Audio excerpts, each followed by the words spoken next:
Me again. So good to be here, Leah Davis. I'm the founder of Leah Davis Coaching. And what a topic I got for you today.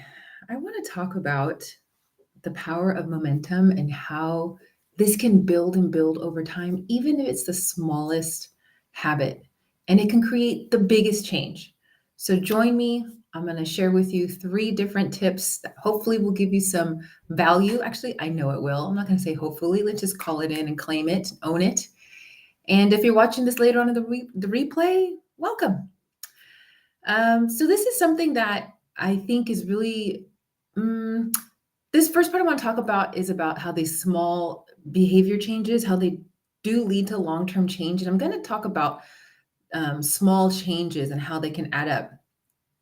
I don't know if you've heard some financial, I don't know, influencers or different people have different perspectives.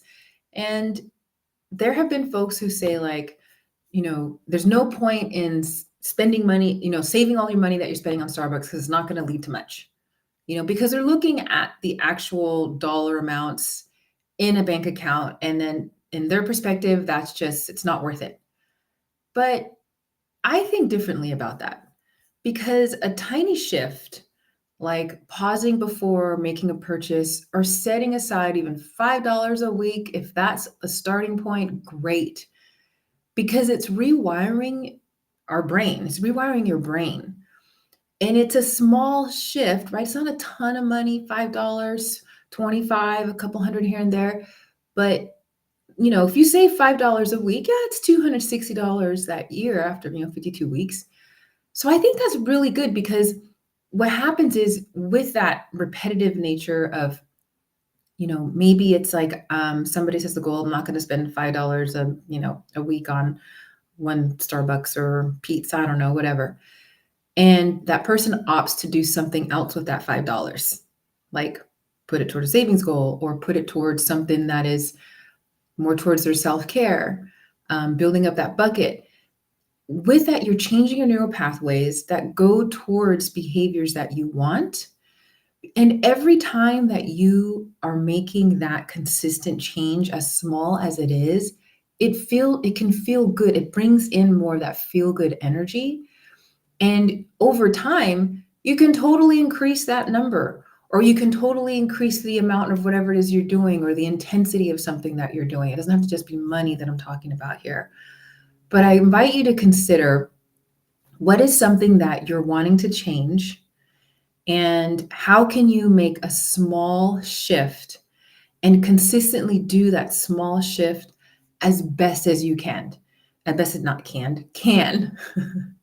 Because it is all about that consistency over perfection. And if you're like me, I am somebody who experiences that imposter syndrome. If you haven't watched my previous live on imposter syndrome, I encourage you to watch it. I do talk a lot about it. For me, it's about that perfectionism. And for me, just wanting to be perfect. And it comes in different forms, but that showed up in my life because I had to be good so that I wasn't going to be harmed when I was younger. And if I wasn't good, then I was bad. And so I have this like, gotta be perfect. It's just within me. And so when it comes to that, right, and that consistency is not going to be perfect. It's just like sleep. I would love to have perfect sleep every night. Oh my gosh, just give me 6.5, 7, 8 hours of sleep. You see how I'm feeling right now? I would love to have that. Doesn't happen. It's out of my control most of the time. Well, I could make some better choices. Speaking of consistency, Leah, stop eating so much sugar. But that's what I do, especially if I'm stressed out. It's my go-to. Anyway, I digress. So back to what I was talking about. When we're consistent, don't worry about the perfection because every time that you are putting more towards what you want, even on the times when there's a failure, it doesn't matter. I know you've probably heard this before. It's like, just start all over again. And here's something that I do. So over the years, I've been learning more and more to eat healthier food, to have more clean food in my life. I didn't grow up eating clean food. I mean, yeah, but come on now. I was eating Oreos all the time. I was eating my pizza, had my Coke. Didn't eat, a lot of fast food too much, but I definitely would be the cookie monster when I came home from school.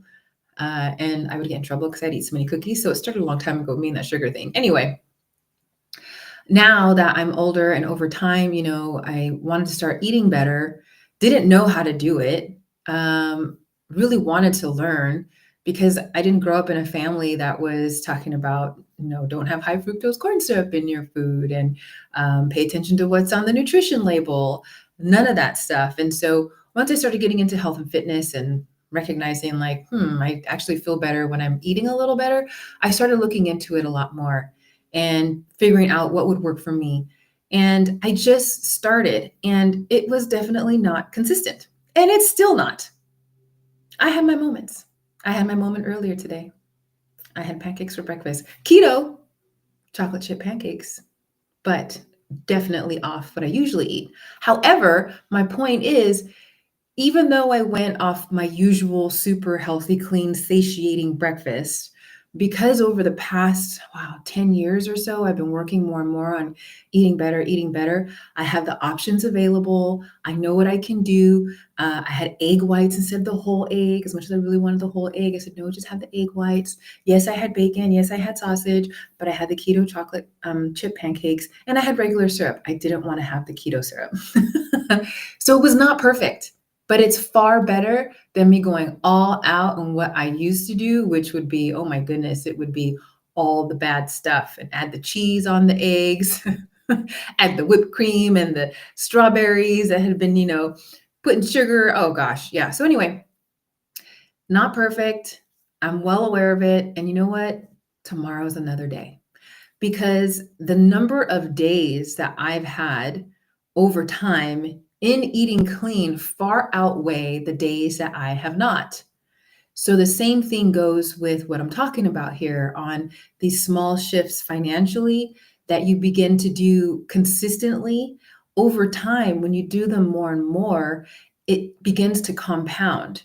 So for me, my compounding and eating clean has been that I've had more muscle growth. I feel stronger when I'm in the gym. My body responds faster once I really do get back on track, like super on track with eating clean. And so the same thing happens when it comes to your finances or a goal that you want to accomplish and saving money. And maybe you want to, and you're having a tough time, or you save a little and you're off. But either way, when there's that small shift of consistency and you do it, and even when you are not perfect with it, it begins to compound more and more. You're beginning to change the neural pathways of your brain. You're aware of it more and more. So it really does work. And if you're in a situation right now where you're not necessarily happy with some of the choices you've made financially and you're just feeling discouraged and feel like you can't get ahead, just start. And when you stop, start again. Like when a baby is learning to walk. I've shared this with my clients a lot of times when this has come up for them. Where did I learn this from? I learned it from somewhere. I don't remember really where. And it's itchy on my neck. And the thing is like when a baby is learning to walk, right? They're learning to walk, and they fall down, right? And what do we do as adults? Do we yell at them and put them down for falling down? No, they're learning to walk. We encourage them. Get back up. They're going to fall down. Get back up. We encourage them. Get back up. So I'm encouraging you. Get back up. If you're not necessarily happy with how things have been going and you're trying and you start and you stop and you start, it's okay. Get back up. Keep starting, okay? Because that is momentum. And when we take action like this is the second point I want to make. It really does build that confidence.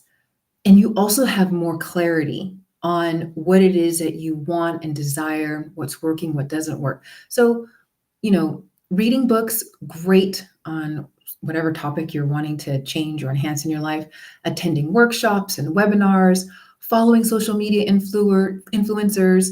And it's all about getting information, right? Receiving, retaining, getting the information, but nothing is going to change unless you move towards it and take that step. you know, yeah, right. It does work that you are retaining it, but there's got to be that action because once you start taking that action, you do begin to learn more things about yourself. And then you can discover what you're good at and what needs improvement. And you might surprise yourself. Also, this isn't going to be comfortable. Doing things that we haven't done that are out of the norm or trying something new, and we're getting more clarity and you're taking that action and maybe it's a direction you've not ever done before, it's going to be really uncomfortable at times and possibly even scary. I think it's Brene Brown who talks about the FFTs with their Evan first time. Love that because what she talks about is we all go through this. Every single person is not, we all go through this when we're doing something or trying something new. It is scary. We doubt ourselves. We don't think we can do it. We want to give up until we go through it and we get to the other side. That goes away, that feeling. So think about a time in your life when you wanted to do something. It came into your awareness. You were wanting to making some sort of change with it. You were like, this keeps coming up. Maybe you journaled about it. Maybe you hear something like Oprah calls it the whisper, I think she calls it. Consider a time previously before today, something that you wanted to change and you took small action on. And when you started that process, how scary and uncomfortable it was. Did you doubt yourself? Did you think, I'm not going to be able to do this? Did you find any reason to procrastinate? Who am I to be trying to do that? Whatever it is, right? Think about that, okay?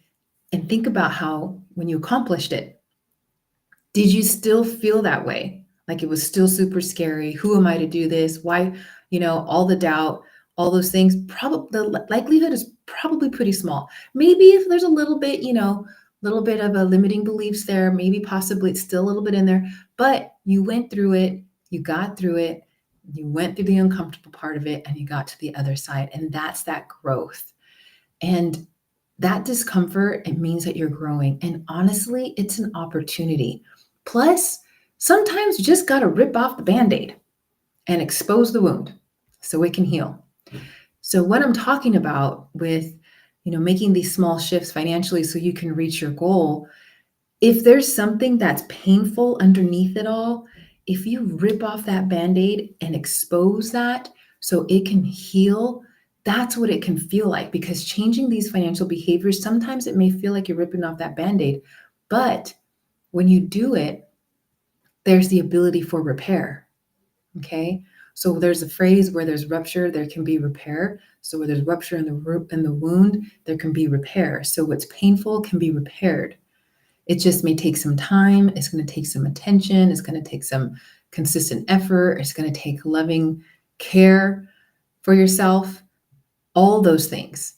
So every time that you make a decision, right, to be brave and step out of that uncomfortable space, and for example, maybe it's you want to change some behaviors with spending money because you might shop when you're bored after work, sitting on the couch with a glass of wine or tea or something, and you're bored on a Friday night, so you're going to shop.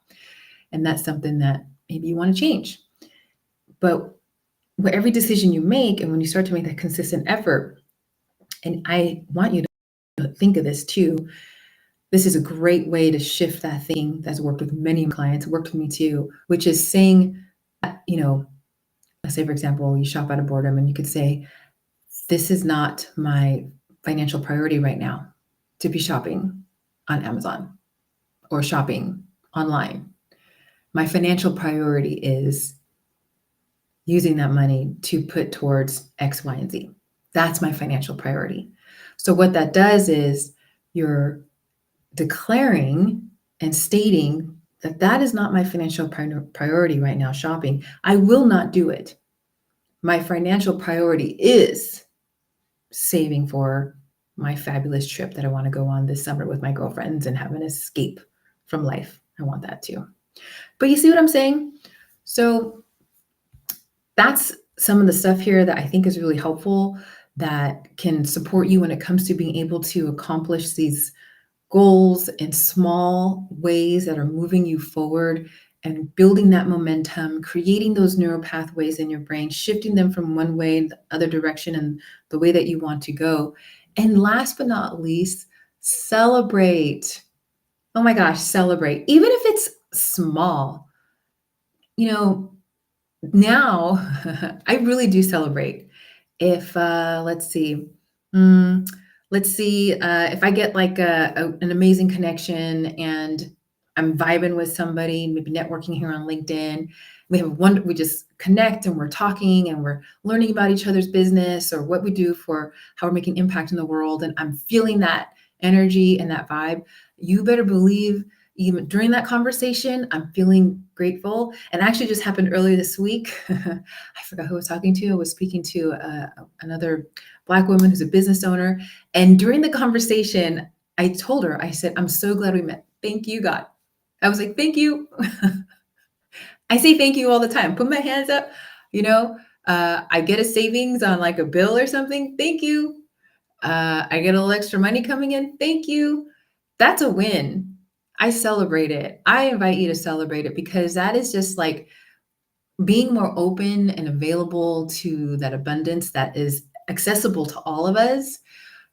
If we keep focusing on what I'm not doing, or I need to do this, or I have to do this, and I should be better at this, that's not in the flow of feeling really good and gratitude. So pay attention to your thoughts, how you're responding to things, and replace that with that gratitude. And another thing, consider that all the choices that you've made that have gotten you to where you are today. So let's talk about financial things. Okay. How many times, if you were to sit down with a piece of paper, have you paid your rent or mortgage on time? How many times? How many years?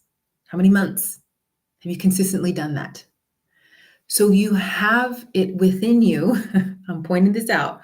You have it within you to change your behavior for what you want because you've already proven it with something like that over and over and over again, because that's something that is a financial priority for you. Think of how many times that you've made your car payment. How many times have you made that car payment so you can keep that car so you can get to work? How many times have you made sure that you've driven to work? How many times have you shown up on time? How many times have you negotiated for a raise? Right? How many times did you show up when you were learning and getting that certificate or getting that license or getting that degree? How many times did you show up to class? That right there are consistent financial decisions that you have made. Yes, celebrate that. Those are wins. So you have it in you.